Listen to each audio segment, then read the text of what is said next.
Sekarang yang analog mana? Jangankan analog, maya kemarin nggak ada ijazahnya. Kalau ijazahnya ditunjukkan kepada masyarakat, ini loh analognya, ini loh fisiknya. Tapi udah dibawa kemarin sama Pak Jokowi, kan udah dibawa pulang. Itulah salahnya. Wong belum selesai kok udah dikembalikan. Harusnya disita dulu dong. Tapi emang kalau menurut Mas Roy sendiri, ini kan ada nih ijazah aslinya. Ya. Terus kemudian di belakang ditampilin fotokopi. Emang nggak cukup? Saya tidak bisa memastikan itu ijazah asli kalau hanya dilihat. Harus diperiksa, harus diuji laboratorium. Lo udah, diperiksa, betul. Udah. Belum bisa dikatakan itu uji yang netral. Kalau benar netral, kita semua uji. Artinya Mas, gini, yang namanya gelar perkara, nanti pakar hukum pasti ada lah ya.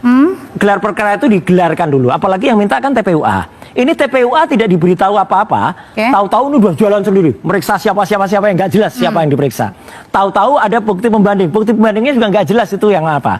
Terus katanya udah ada gelar. Gelar itu harusnya menghadirkan juga pihak yang mengadu, pihak yang teradu, ada pakar A, pakar B, diadukan dan ijazahnya diperiksa bersama, itu baru yang namanya komprehensif dan kalau itu saya tanya ke Pak Susno deh. Pak Susno dari kemarin, sebagai Anda juga sebagai mantan penyidik, sebenarnya ini sudah gamblang nggak sih? Sudah jelas belum sih bahwa dari hasil konferensi pers yang menyatakan bahwa sudah didapat nih ya, dan juga uji lapor, kemudian juga bertanya kepada beberapa teman Jokowi, sebenarnya sudah cukup belum nih untuk menggambarkan ijazahnya Pak Jokowi ini? Baiklah, saya akan berbicara sebagai mantan penyidik ya. Dengan pengalaman hampir 36 tahun saya jadi Polri dan berkecimpung di bidang penyidikan. Kita mulai dulu dengan penyelidikan. Apa sih penyelidikan? Upaya membuat terang suatu peristiwa ya. Ada tidak tindak pidananya, kalau ada ditingkatkan di penyidikan untuk mengetahui siapa pelakunya dan membuktikan peristiwa itu. Gamblangnya begitu gitu bahasa pasarnya. Nah sekarang apa yang sudah dilakukan oleh penyelidik ya, karena ini baru tempat penyelidikan, bukan penyidik. Berarti kalau masih penyelidikan, berita acara yang dibuat itu non pro justisia. Nah, kemudian dia lakukan tindakan-tindakan yang sifatnya verifikasi. Undangan, belum panggilan yang berdampak hukum. Kalau tidak hadir, maka akan ada dampak hukumnya. Orang yang tidak hadir dalam panggilan polisi pro justisia itu bisa dijemput dan bisa dikenai pidana. Nah sekarang rupanya dari penyelidik ya baru sampai tingkat penyelidikan dia sudah katakan tidak ditemukan peristiwa pidana. Nah ini mungkin yang menimbulkan banyak pertanyaan mengapa tidak ditingkatkan menjadi penyidikan. Nah tidak ditingkatkan menjadi penyidikan mungkin karena unsur untuk menjadikan tindak pidana tidak ada gitu kan.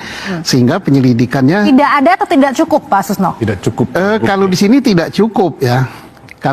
Karena apa? Saksi yang menyatakan itu tindak pidana ada. Siapa? Setidak-tidaknya saksi pelapor. Saksi melapor mengatakan itu tindak pidana pemalsuan atau menggunakan sesuatu dokumen autentik palsu. Maka diperiksalah siapa pelapor tadi. Kemudian keterangan saksi pelapor nanti dibandingkan dengan keterangan-keterangan pihak lain, terutama UGM ya. Ditanya pada UGM. Nah polisi yang datang ke situ tentunya selaku penyelidik membawa benda aslinya, ini asli tidak, kamu yang mengeluarkan apa tidak gitu kan. Setelah mungkin tidak cukup dengan itu saja, diperiksa juga prosesnya. Bisa saja barangnya asli tapi proses timbulnya itu tidak sah. Maka dibuatlah proses tidak sahnya. Proses tidak sahnya apakah Pak Jokowi kuliah di situ?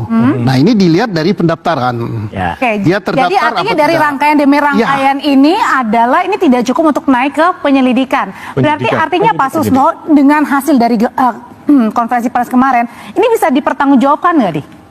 Dalam hal penyelidikan bisa dipertanggungjawabkan. Dia katakan tidak cukup bukti. Mestinya dia katakan bukan tidak perlu berbicara masalah identik dengan tidak identik. Karena tidak cukup bukti itu bukan hanya hasil laborat saja.